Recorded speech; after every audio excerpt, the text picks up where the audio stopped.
Ang budget natin, nakalagay lahat dyan sa budget natin kung magkano at ano ang dapat ng pagkakasisan. In relation to the AGAP, Annual Guardians, Annual GBI Activity Plan. Meron tayong AGAP. Based on the AGAP, nagpa-budget tayo. Inaaprobahan yan ng legislative.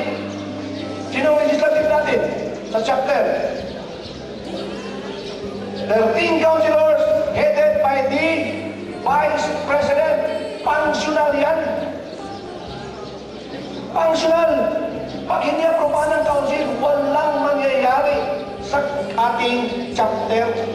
The President cannot say, itong gawin natin. Ano ka, diktador? Meron tayong legislative. Ako, Presidente, mag-implement lang ako. Para tayong mayor ba? Mayor.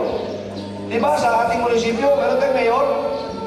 Yun ang legislative, ayun ang executive nag-i-implement yung ginagawa ng council presided by the vice mayor. Sa atin, vice president. Saan natin ilagay ang founders natin? Sila ang paternal commission. Sila ang judiciary. Sila ang nag-decide kung mag-flip. And the final say of the chapter.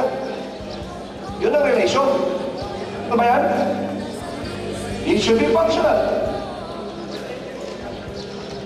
It should be functional. Kasi karamihan sa ordinary organization, the president calls for everything. Pero yan, mahirap yan. Mayroon siyang dalawang deputy, senior. First and second, senior deputy prime ministers. Dalawa. Sila ang triumvirate. Noon kasi meron tayong president pa eh. Aside from the prime minister, di ba? Di ba? Si MF Janmul, MF Tapulapo, at saka si MF Antum. Sila ang triumvirate. Below them, meron tayong special bodies. Special bodies. National Paternal Commission composed of national founders. And the Guardians House of Doctrines. Ito ngayong hinahawakan namin ni Edith Kita. Headed kami ng second senior deputy prime minister.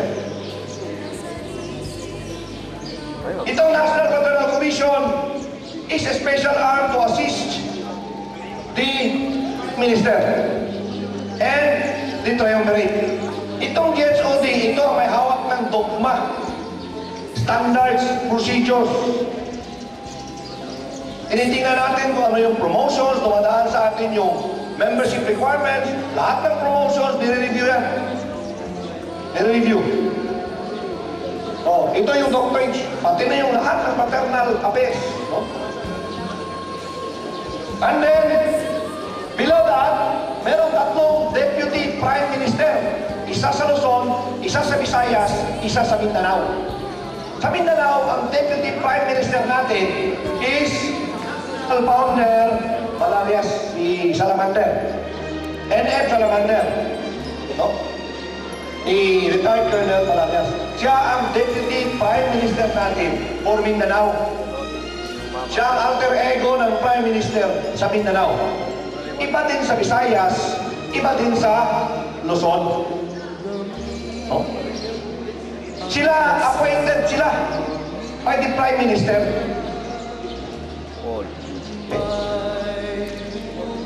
Now, meron tayong ministers, kasi cabinet tayo eh. Parliamentary form of government. Meron tayong ministers.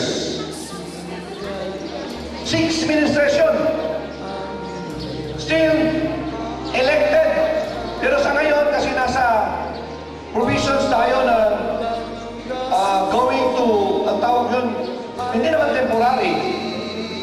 Yung bang turning over to the new organization, appointed sila last time ni Prime Minister.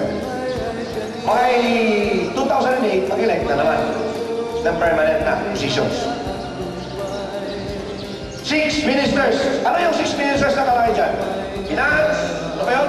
Justice, Information, andyan yan, andyan. 6 ministers.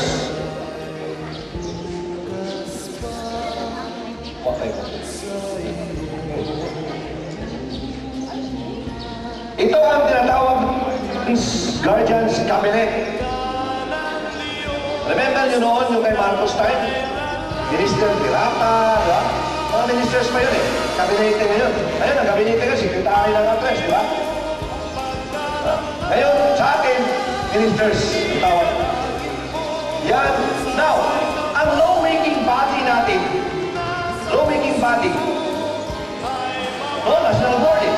Ngayon, ang lawmaking body natin, tinatawag natin na guardian parliament, Senado at saka